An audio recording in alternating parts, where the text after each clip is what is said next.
Hi, I'm Maeva, and this is Raising with Defect, a podcast where real parents share real stories so we can all feel a little more connected on this wild journey of raising children. Today's episode is all about birth plans, curveballs, and the very different paths that lead to meeting our babies. My guest, Anita, had 2 C-sections. The first, an emergency after days in the hospital, hoping for vaginal birth. And the second, a carefully planned, straightforward procedure. She walks us through both experiences, what she learned, and what she preferred, as well as what she might approach differently if she could do it all over again. And a small note before we begin. You may notice that my tone is a little bit more measured than usual. That's because Anita joined me with her weeks-old baby, who was peacefully sleeping for most of our chat. The youngest guest we've ever had so far. So, let's get into the episode. Hello, how are you? Oh, very good, thank you. And yourself? I'm good. It's a good day. I mean, a bit wet, but hey, what do you expect? Shall we start with introductions? Who are you? Yes. Well, thank you for inviting me. I'm Anita. I'm a mum of 2. I have one of them with me right now. So Hello. I'm sorry if he makes noises.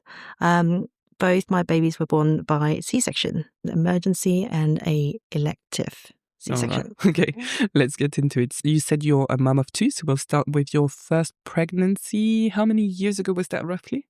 My first pregnancy was in 2021 and my daughter was born in 2022, May 22. Pregnancy was okay. However, when we got to our 20 weeks scan, we picked up that she had a lung defect. So we had a scan every 2 to 3 weeks, monitoring her lungs up to near my due date. And I was scheduled in for an induction at 38 weeks because they didn't want me to go into labour when they didn't have the support and the doctors and the surgeons ready. So I was induced at 38 weeks. Okay. That was my pregnancy. They detected the lung failure at 20 weeks? Yeah, there was a lung defect in her right lung. Lung defect, sorry, Yep, not lung failure. at 20 weeks. Yeah. And then we checked the heart and then had a scan every 2 to 3 weeks to monitor the growth of the defect. You had your date, you knew that you were going to give birth at 38 weeks. Were you still able to have a birth plan?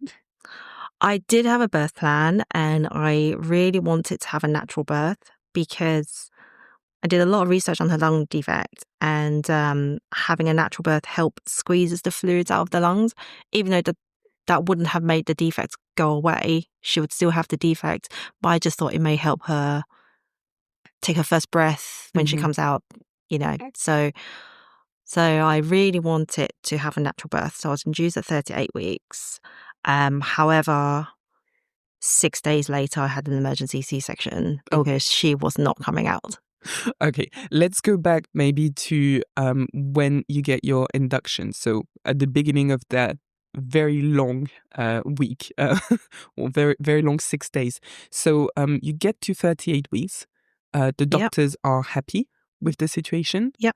They are happy with you going with a natural birth as long as they are ready. And that was the whole point about waiting until 38 weeks. So they have all of the medical professionals that they need ready to take care of you and take care of the baby once the baby is out. Yes, if baby needed it. Yes. Okay, so, and this is day 1 of 38 yeah. weeks. Okay, everyone's ready in their scrubs, ready to go. Not quite like that, but yes, they had people in the hospital were ready if we needed them. Okay, cool. And so, induction. Can you tell me a bit more about that? What kind of induction did you have? To be honest, I think I had everything. I don't really remember much, but I did have everything. So I had like all the hormones, and I think on day they said that I should have the baby by about day 3. Okay. And okay. So from the very beginning, the they expectation thought I would, was that it was going to take a few days. Okay. Yes. I was in the induction ward, and I remember people going in for their induction. And they were going into labour the same day or the day after. And I was not going into labour at all. Okay. Did you feel like you were Rachel from Friends? Where everyone was coming in and living with a baby and you were still sitting there? Pretty much. I did everything I could, bouncing on the pregnancy balls, I think drinking pineapple juice, eating spicy food. But no, my daughter did not want to be born. She was not ready to come. She was not ready. It was not the day. No. So by day 5, the doctor suggested I have an elective C-section at that point. Okay. But because of her lung, they suggested that I have a steroid injection then, go home, come back a day later for a second dose of steroid injection, and then have the C-section. So it was all sort of... So at that point, I thought, okay, baby's not ready to come. This is ridiculous. I've been here for 5 days. I'm going to schedule in the C-section and come back a few days later. But just as we made that decision and we were packing our bags to go home, my water broke. Okay. So yes, late afternoon, my water broke. So I thought, great, baby's coming and I'm staying at the hospital. And, the next time when I leave the hospital, I'll have the baby. But anyway, a day later, I was still not getting any contractions. So they put me on the drip that is supposed to make the contractions, induce contractions. So then the next day when I was on the drips, I was getting contractions. But every time they turned down the drip, my contraction stopped. And my contraction was getting so bad that as well as gas and air, I asked for an epidural. So I had an epidural. Then by the evening, the night shift doctor came and checked my temperature and blood pressure, and it's been more than 24. I think it's been about 24 hours, or just more than 24 hours since my water broke. So she said that I am at risk or I'm getting sepsis. Right. So at that point, she said that I need to have an emergency C-section at that point. With sepsis being an infection. Yes. Yeah. Yep. So then everything just happened very quickly after that. And so I was very dazed because I had so much drugs. Very tired. So in the middle of the night? No, so that was about 7 p.m. So the night shift doctor arrived. So about 7 p.m. Checked everything. And then that's when she said that we need to get the baby out now. Okay. Because you were 24 hours after your water broke. Yeah, and I was feeling a little bit unwell. Okay. So what does that mean when she says, right, it's no longer... Because if I understand it right, after a good number of days, when they said, right, the baby is not coming out naturally, it's not going to be a vaginal birth, it's as a result going to be an elective C-section, meaning that it was turning from a natural birth into a planned C-section. But then that planned C-section didn't happen. Yes, correct. And it turned into an emergency C-section. Yep. So what does that mean at that point when they say, actually, we need to get the baby out as soon as possible? What happens? So is that okay? So you've got to run to the theatre? Do you have to get changed as quickly as possible? Or lots of doctors run in? Or what? So I was already changed when I was on the drip and also when they put the epidural in. And during the day, I just remember being very dazed and I was napping because the night before I didn't sleep. And as soon as I had epidural, my pain was reduced. So I was managed to sleep a little bit. And when she said I needed to get the baby out, I had it on my mind I'm going to have a C-section by then. Then so you were ready? Yeah. They read me the consent and the risks. But I actually don't remember this I haven't remembered this until very recently. So I was very dazed. And then within an hour, my daughter was born. Right. So at 7 or after 7, they came in. 7:30, they pushed me to theatre. And she was born at 7:50, like 20 minutes later. It was all very, very quick. Okay. Wow. Yeah. Did you have a birthing partner? Yes, my husband was with me. Okay, so you had your husband. Yeah. Where was your husband? Was he able to follow you into the theatre? Yeah. So he, I think he got changed as they were pushing me into theatre, and I remember we lost him for a little bit. Yeah, and then all of a sudden he was there again. But yes, he was there with me the whole time. Okay. Fantastic. So he was able to get into the theater. Just for me to get an image about what it looks like, because all of a sudden everything must happen so quickly, and you've Yeah. said it, you were, completely out. But what does it look like in the theater? Do you remember how many doctors were there? How many nurses or midwives? Because I understand that with a C-section, usually you have a lot of people. And in your case specifically, with the lung defect, did you have even more people, even more medical professionals that were here ready for you and to welcome the baby? I remember there being a lot of people when we went into theatre, 15 to 20. Wow. Okay. And it was very strange going from the induction ward to the ward when I had my drips to theatre. It was all very, very different. I remember there being a lot of people and people that I haven't met. Yes. So far, I've only met a couple of doctors and midwives. And these are people that I haven't met yet since I've been there for 5 days. And they're all ready to go. They introduced themselves. Every one of them introduced themselves.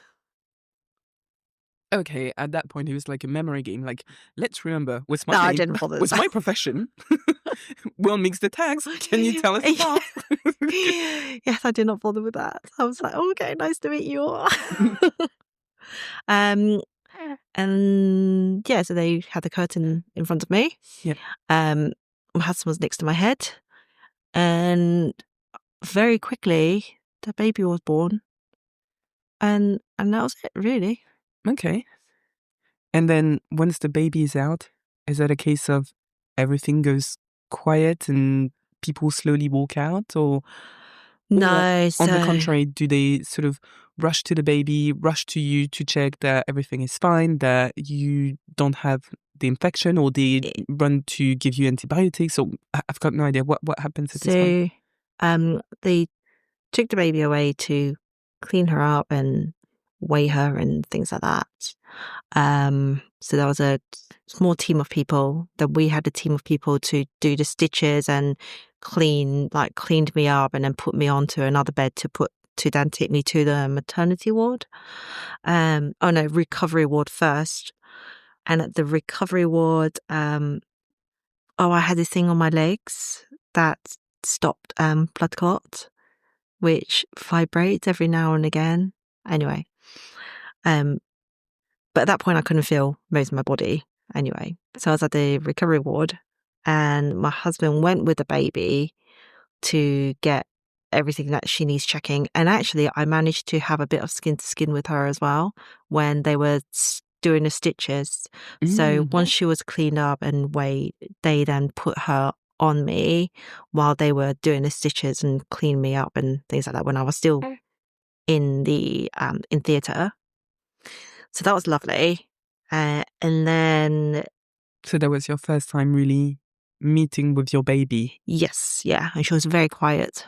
Very okay. She was a very quiet baby. Did that worry you that she was quiet? Yes. So I kept asking, is she breathing? Is she okay? Is she okay? And they're like, yeah, she's fine. She's breathing. She's just not crying. And they put a tube down her to clear out the fluids. Again, she didn't cry from that either.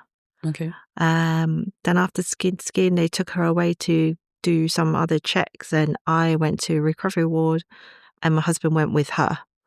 Okay. And then I think a little while later, I then went to the maternity ward, and then she joined me, my husband. Yeah. Okay. What about the lung defect? Did they, apart from the cleaning that you just mentioned, was there anything else that needed to happen at this point? At this point, so we stayed a few days and we both needed antibiotics. Okay. So, and she also had a few x-rays while we were at the hospital. Right. So that they could assess the situation a bit better now that she was Yes. Okay. Yeah. So she had x-rays and and antibiotics twice a day.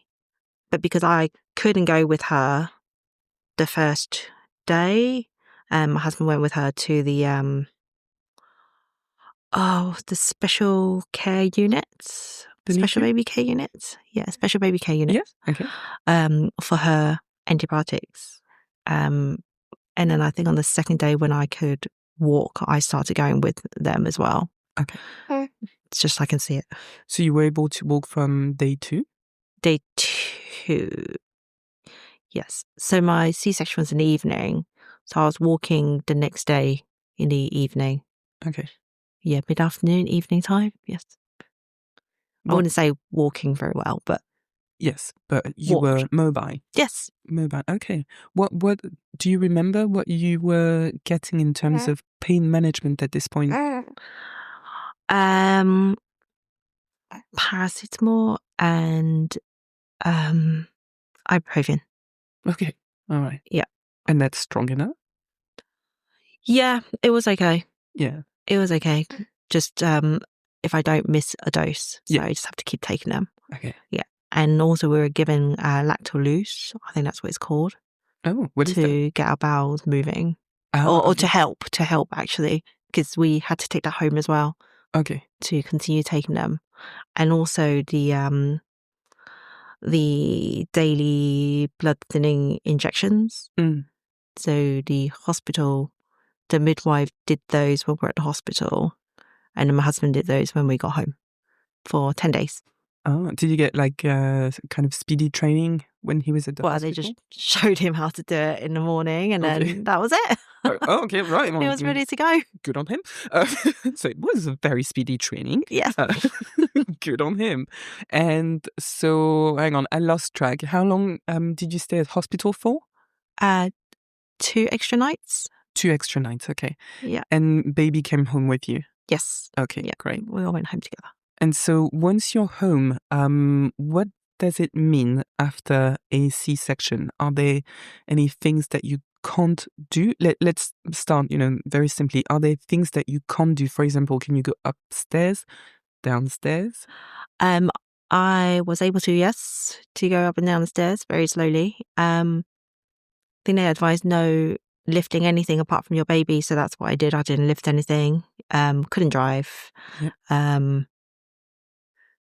I think I got home and the first thing I did is just put my pajamas off and stayed in my pajamas for the rest of that day, or maybe the next few days. I was expecting for the rest of the month, but okay.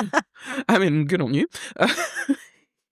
Yeah, so I didn't really do much. Just got home. I think the difficult thing is getting up from bed, because when you get into bed, you got the next to me bed, the side cot next to you.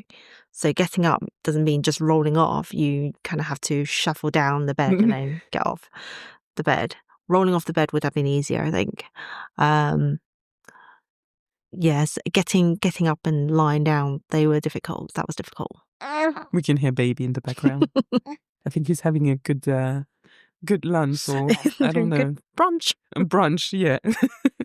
And mentally, what mental state were you in? Obviously, that was not the original plan. You went through lots of different phases.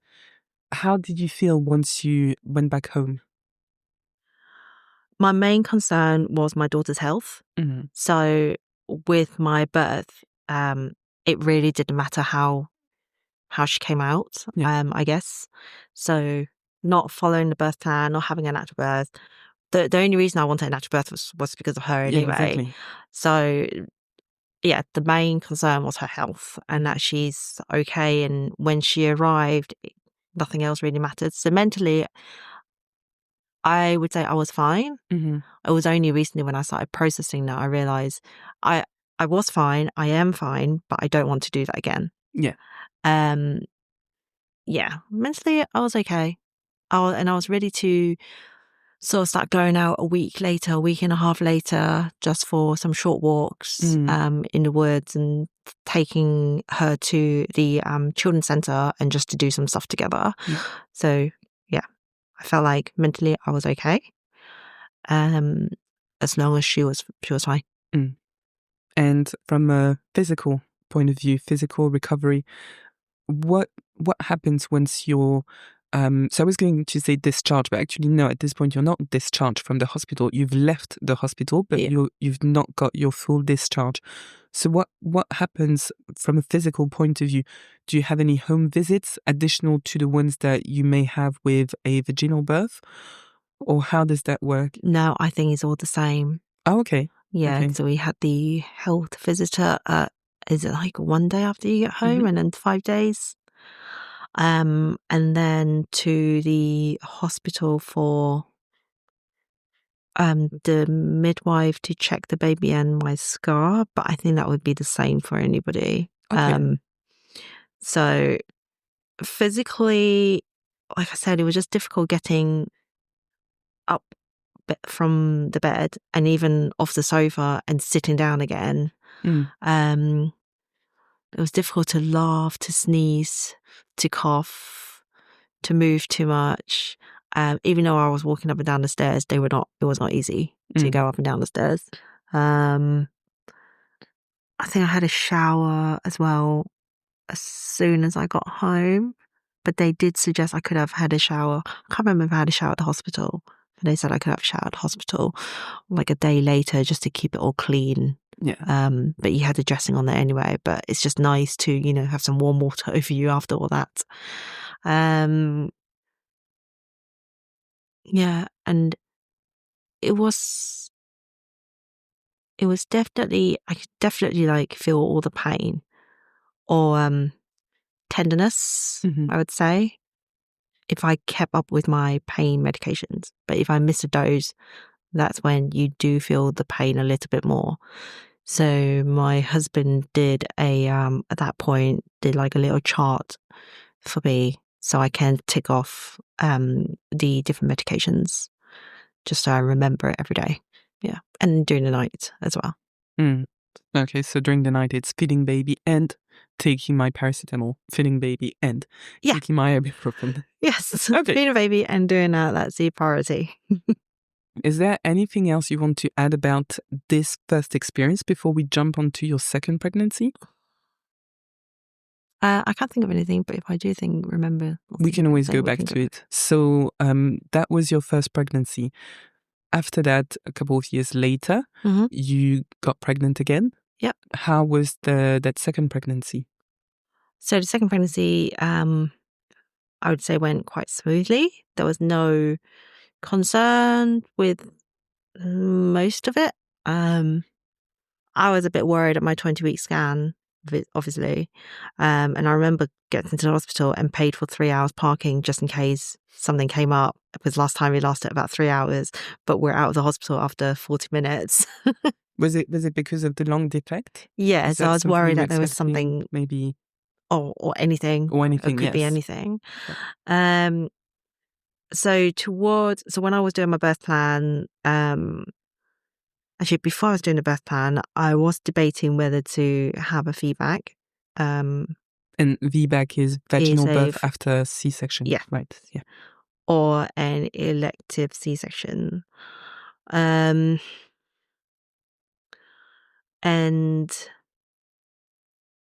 I would say I would have wanted to have a natural birth, but at the same time, as the months went on and I was getting towards the due date, the more I thought about it, the more I realized I didn't want to go through what I went through. And I'm a very easy go with the flow person. So hence the first time I just thought I'll just go with the flow and see what happens. And it didn't really affect me too much. But this time when I thought about it, in the first few appointments with the doctors, I did say, I'll just go with the flow and see what happens. And if I go into labor, go into labor. But then, and then it was getting towards the end, I realized, actually, I think I want to have a elective C-section. And I did a online King's College Hospital a workshop thing, an online workshop where they talked about the second birth after a C-section. So they were talking about the risks and between the two options. And even at that point, I think I was opting for a natural birth instead of a cesarean. But then, like I said, it just got towards the end and I realised, what if it ended up being an emergency again? And speaking to friends, they were saying, if an elective C-section, you're in control, it's very relaxed, you're very calm. Sorry about He agrees. that. He's like, yeah, we were relaxed. Were you calm? Yeah, you're very calm and relaxed. So, and that sort of made me think maybe I will do that instead. And actually, towards the end of my pregnancy, at 36 weeks, we had a scan, and he measured very big. Mm. So this was at 36 weeks. He measured very big. So they sent me for another gestational diabetes test a few days later. So I went in for the test, and they confirmed that I had gestational diabetes. Mm-hmm. So I was negative. I think you get tested at 28 weeks. So I didn't have that at 28 weeks, but it happened towards the end of my pregnancy. And because they said that he measured quite big, it made me realize actually having a C-section would be a good idea. Anyway. Because of the practical aspect of it? Sorry, I'm just thinking. Yeah, well, because of his size, and also it would be more practical for us for childcare reason. Oh, sorry, I don't know why you said childcare reasons, and I thought about baby number 2 childcare, and I was like, why does his size at birth matter about child? Sorry, I don't know where It's okay. Childcare for the first child. For the first child, it was easier for us. Yeah, of course, no, that makes sense. Yeah. No, there is no childcare for newborns. Sorry, going back into it. So towards the end, yes, you said after a scan, you realized that the baby was measuring quite big. Mm-hmm. So at this point is when you made your final decision to go with a planned C-section? I've actually already made the decision at that point, but I just confirmed it. Yeah. And then they called me at 38 weeks to give me a date, which is just after 39 weeks pregnant. So, because they like to do the elective C-section a week before your due date. Okay. Do you know why? I don't actually. No. Maybe it's something to do with the placenta. Yeah, maybe about maybe having a bit more control, but giving the baby long enough to stay in and keep their growth. Yeah, I don't think they want to do it before 39 weeks. They want to make sure the baby is all ready and more developed, but not after your due date. But I don't know whether the guideline has changed. I mean, it changes all the time. Yes. So fair enough. Well, we won't know. We won't have the answer to that. Sorry. No. But anyway.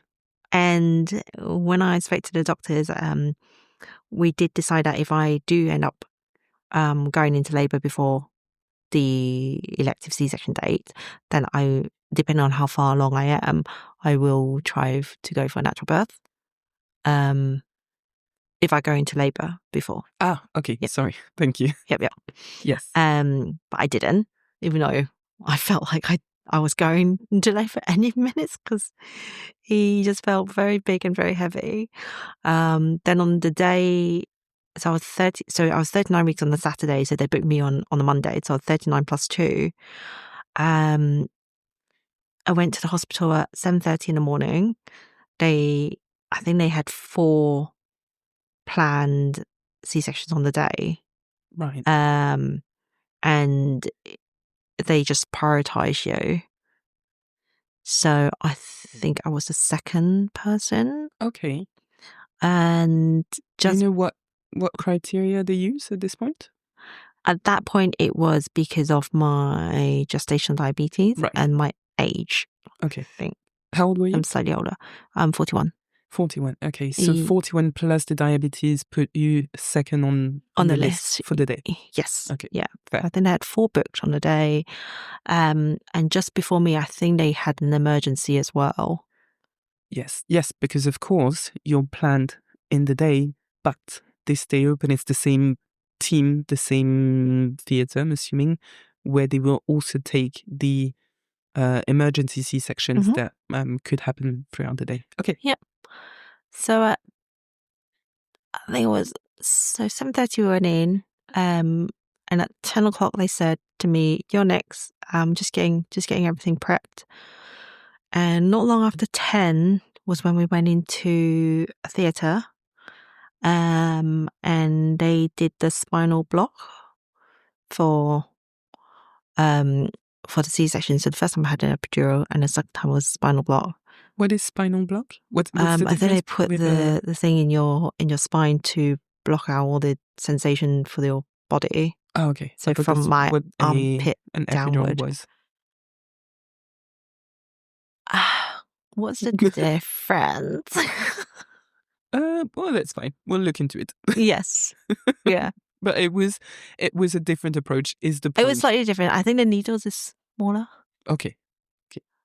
However, I did feel a lot more pain this time compared to the epidural. But then when I had the epidural, I was on gas and air, and I was very out of it. Yes. But this time I was very aware of every needle that went in, and like the cannula that went in my hand, and then when they did the spinal block. So I didn't find it really calming because I was very aware of what was going on. And again, there was a team of people in theatre, and I thought, oh, it's not very many people this time. And then more people eventually came in for this. And again, they all introduced themselves. They were all very friendly. So that was quite nice. The first time they were all probably really friendly, but I was very out of it. I was just very awake, very, very much knowing what's happening around me. And I don't think I liked it. Yeah, I was going to say, what goes through your mind that second time around where, first of all, you know what to expect, but also you have that sort of anticipation building up, considering you arrived there at 7:30. Even before that, actually, the date was decided. So you knew what day the baby was going to be born. You've got all that time to think about it and potentially maybe relive parts of your first experience. So what mental state are you in at this point, knowing what to expect? I was a little bit anxious, knowing that it is a major surgery. Well, the first time I didn't have time to process any of this, but this time I was processing what they were going to do. So yeah, a little bit anxious. I wasn't stressed, but the waiting wasn't fun. But then at least I was the second person and not the fourth person on the day. Oh yeah, imagine you arrived at 7:30 and then you give birth at 4. 2 p.m. or something 2 like p.m. that. Okay. Yeah. Because they did say they like to do them one after another very, very quickly. The surgery itself took longer compared to the first one. I felt the surgeons were more relaxed. I could hear them, talking to each other and singing a little song. I remember music playing in theatre as well. They probably did have music the first time, but I don't remember. But they had music. I remember listening to it. And the surgery itself just took a very long time. But I think it's because they were relaxed. They were not in a rush. And also, and also because after already having a C-section, you've got scar tissues that they have to do something with, or I don't know. So there's scar tissues that they had to deal with on my bladder. And then they also took their time doing the stitches afterward. And the stitch this time is a lot neater than the first time. Okay. Yeah, and they cut the same place. So they reopened the same wound? Yeah. Okay, that's interesting. And then I remember loads of tugging and pushing around. And then the surgeon was asking the bed to be tilted as well, slightly towards him. So it took a while. And then suddenly I can feel really a lot of pressure from the top of my stomach as they were pushing the baby out. And then he was born. Wow. Okay. And how long did that take? So the first time you said it was roughly 20 minutes. How long was that second time around? It was longer But then but it also took quite a while to do the spinal block and then me lying down and everything else. So with the preparation, as yeah. opposed to the first time, where Yeah, obviously it was an emergency. Yeah, and the first time I already had the epidural, so they didn't need to do anything when it comes to that. Yes. So we were just in theatre, go. Well, this time I was in the theatre, hello. Oh, do you think you're having a boy or a girl? It was a nice little chat. Oh, yeah. Did you know what the baby was? No, we didn't for both. Okay. Yeah, I Yes. forgot to ask. Did you know? Okay, so it was a surprise. It was a surprise for both. Oh. So then they lifted the baby up. They dropped the curtain so we could see. And my husband was like, "It's a boy," and he was very loud compared to my first child. So he was crying the whole time until they put him on me, which is a few minutes later after they cleaned him up and weighed him. Yeah. And so you had skin to skin with him as well? Yes. Yeah. And were you able to leave the theatre with him, or did you go separately again? No, I left with him. Yeah, I left with him. So all three of you left together this time? Okay. Yep, into recovery together. That's quite beautiful. I like this image. I think it's quite beautiful that you get to leave the theatre, all three of you. Yeah. And so this time you live with baby skin to skin. Baby was good. Actually, I was starting to feel a little bit uncomfortable because you're kind of like lying flat and the baby's on you, but because you're so flat, your head is flat as well, and your baby's head is kind of in your neck, and you can't feel most of your body, like from armpit down, and you had your arms up here. So it was just it was a bit of an awkward position. So after a little while, I did say, "Can you take him off me?" Then my husband had some cuddles. Yeah. Yeah. And by the way, does that mean that when your husband has some cuddles with the baby, does that mean that it's actually the first time you get to properly see the baby? Yeah, that's because true. I presume that before that, you're like, yeah, I've seen my baby. Really, I've seen the top of his head. Yeah. Or I kind of see that there is something. You're not really seeing the baby. Yeah, apart from when they lifted him up and I can just see this little blob out. So, yeah, so I got to see him. But when he was on me, I can just about, you can't really move your head very well, so you can just about see his little scrunchy face. Yeah, then after that, because it took such a long time doing the stitches and cleaning and everything, I got a little bit uncomfortable. So they took him off me because I felt like he was like sort of slipping in a weird angle. And then we went into recovery together, and then into the maternity ward. Yeah. And but I think we're in recovery for quite a long time. Oh, was it not that long? It's so this time it was a day, sort of like a morning C-section. Last time was an evening. So by nighttime, it was all like quiet. But then this time it was, people in and out. So I was in recovery for a little while, and then we went to the maternity ward. And at this point, I could not feel my legs, but every now and again, the doctors or the midwife will come and say, "Can you try lifting up your leg? Can you try lifting up your leg?" I can't remember how many hours. Maybe like 6 hours later, they said 6 hours later you should be able to lift your legs. Were you? Yeah. I was. Yeah. So it went as expected. That's great. And so at this point, when were you able to go home, or am I going a little bit too fast and something else happened in between you being able to be mobile again and going home? So I actually went home the next day this time. Okay. And during the first day after he was born, it was by the evening when they helped me get up to start walking around.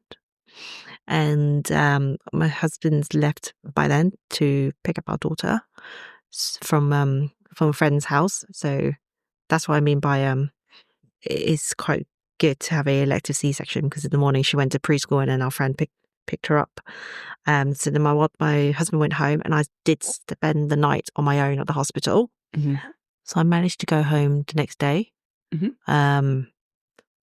They checked his they had to check his blood sugar level because of my gestation diabetes, and he was fine.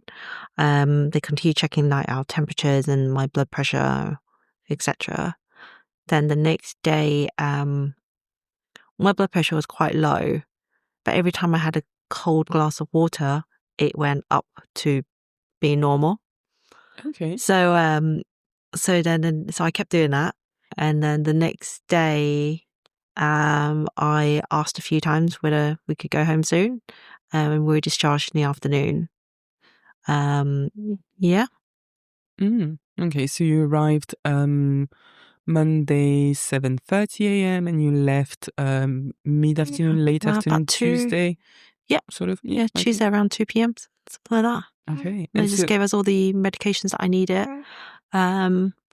including those injections. But my husband hasn't been there, and I haven't had any of those injections at that point yet. But since he's a pro at it, we just took those injections home and did them at home. wow. Baby agrees. It's like, yeah, Daddy was so good. Yes. Okay. So you went home, and this time around, how did it feel physically going home? I guess physically, I think it took a lot longer, but that's because I have a toddler as well. And also because the second time you're just more relaxed with everything. Yeah. I kept forgetting to take the pain medication. So no chart this time? Sorry? No chart this time? No chart this time. No chart this time. So I kept forgetting the pain medication. Then when I feel pain, I realise when was the last time I took something. So eventually my husband download an app to keep track of it. So yeah, we just had to, I just had to remember to keep taking the pain medications. Otherwise you do feel it. Yeah. And at the hospital as well, before we left, I remember having to ask for it a few times. But that's because I didn't know whether I was due or not. And they would say, oh, just got another 30 minutes. We'll come with it soon. And I stayed at the hospital on my own the first night, that one night. So I kept having to push the button for someone to help me sit up or get up. And yeah. Very different experiences. Very different. Yeah. Yeah. I guess it's the difference between, I think at this point it's probably nothing to do with the C-section. It's more a case of being first baby, subsequent baby type of difference. Yeah. Yeah. So physically, I think it was about the same. But then I mentioned with my first baby, I was ready to go out and do lots of things after a week and a half, after a week, 2 weeks. But this time I wasn't. I don't think is that I'm not ready. I just quite like to spend at home to rest. But having a toddler is difficult to rest. So yes. Yeah. How do you feel emotionally looking back at this C-section? Do you feel any different from the first time? Emotionally afterward? Yes. Yeah. Now that you're looking back at those two experiences, very different experiences, quiet baby, loud baby, first pregnancy, second pregnancy, emergency situation, prepared C-section. To be honest, because I think because he's a slightly bigger baby, I feel like he's a bit more robust. So I feel a bit better about it all. Emotionally, I've been okay. I think I've been okay for both. But I definitely, I'd say I prefer the emergency C-section, the whole process, because I was just not aware of what was going on, and it just happened, and decisions were made, and it just happened, and the baby was here, and luckily she was fine after she was born. And we didn't have to deal with the lung situation until a little while later. And then with this baby, I was just glad that I was able to go home the next day as well. I didn't have to stay there because you're in the hospital in such a small space. You're in hospital in such a small space, and hospital air isn't exactly great to breathe in. I was just desperate to go home. So I was just glad that I managed to go home the next day. And then once I was at home, I was, very relaxed and yeah. Actually, there's a question that I completely forgot to ask about the first C-section, but I was wondering, considering it was an emergency, did you at any point, were you at any point offered to talk with maybe the doctors or the nurses to sort of review what had happened, because as you said, and that's to be expected, everything happened really, really fast. So you really didn't have the time to process as it was happening. Did you ever have this opportunity to sit down with them a few hours later, a few days later, to discuss what had happened for you and for the baby? Yeah, I think they offered me a like a debrief type thing. Six weeks later, I think they offer that after once your hormones are sort of not back normal, but calm down a bit. 6 weeks later, but I never went. Okay. Because I felt fine. Yeah. With the first baby, as long as she was okay, I was okay. Yeah. She's okay, I'm okay. So, and then she was okay. So yeah, I felt okay. And that was not an option the second time around? No. No. Everything was just because very everything straightforward. went to plan. Yeah. Yep. That makes sense. Yeah, everything was very straightforward. Great. So in that case, I think we've probably gotten to the end of your story here. Is there anything else that you think we've not covered? I will have a few questions still. Okay, Don't feel like ask your you're off the hook, questions. but so I've got probably a couple questions. The first one is, now that you've been through this experience, is there anything you wish you had known ahead of time to better prepare yourself?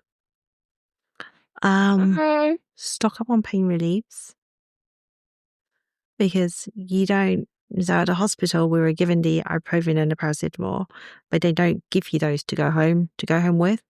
So buy them beforehand. Ah, okay. Yeah. And are you allowed higher doses?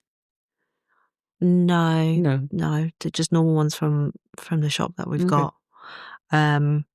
Time them well, because you can take them both at the same time with different hours in between. So just make sure you're in your mind, you're clear on that. Have loads of food prepared at home. Mm-hmm. Prep your first child so she knows what's coming. Yeah. And she knows not to jump and climb on you. So spend some time prepping them on this. Stock up on food and biscuits and snacks and things like that. Yeah, fruits. Don't expect things to go back to normal soon. Mm-hmm. And I don't just mean like the pain that you feel. I mean like your digestive systems as well. That will take days and days before it goes back to normal.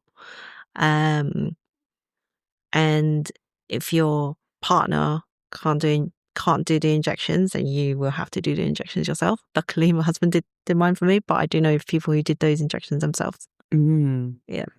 I was going to ask, did you have to do your injections? But no, luckily not. I wouldn't have been able to do them. That's good. Yeah. Oh, yeah. I don't know if I would be able to. Yeah. And another thing is, even though when you feel like you don't feel the pain anymore, or you feel okay, take the painkillers. Yeah. Just take them. Because there's been a few times when I thought, oh, I'm okay today. I think I'm all right. And then another hour later, it's like, oh, why am I in so much pain? Because I didn't take any painkillers. Ding, ding, ding. That's yes. Yeah. And take those Lactolose, which I think is twice a day, which really does help. Yeah. I think that's all good for me. Okay. I think that was really good. I mean, thank you so much for sharing your experience. I learned so much. I was in there with you both times. So thank you so much for sharing your experience. And I'll speak to you very soon. Thank you. Thanks for having me. And also, I'd like to say thank you to baby boy who did also have his story to share. So thank you, baby. He said thank you. Yum, yum, yum. All right. Goodbye. Thank you. And that brings us to the end of Anita's story. 2 births, 2 C-sections, and 2 completely different experiences, each teaching her something new about herself, her needs, and what truly matters in the moment. In the end, Anita found that her emergency C-section, despite obviously being unplanned and intense, suited her better, simply because having less time to think and worry allowed her to feel more at ease. It's a reminder that every birth is its own journey, and comfort can come from unexpected places. If you'd like more details or resources related to today's episode, you'll find everything in the show notes. Thank you so much for listening. You've been listening to Raising with the Village. If you're enjoying these conversations, don't forget to subscribe on your favorite podcast platform, whether that's Spotify, Apple Podcasts, Google Podcasts, or Deezer, so you never miss a new story. New episodes come out every Thursday. You can also find us on Instagram at Raising with the Village, or on our website at raisingwith.co.uk, where you'll find more about the project and past episodes. If you have a story to share about parenting, step-parenting, or just navigating family life, I'd love to hear from you. You can get in touch through the website or send a message on Instagram, because every story shared helps another parent feel seen, heard, and supported. Until next time, bye-bye!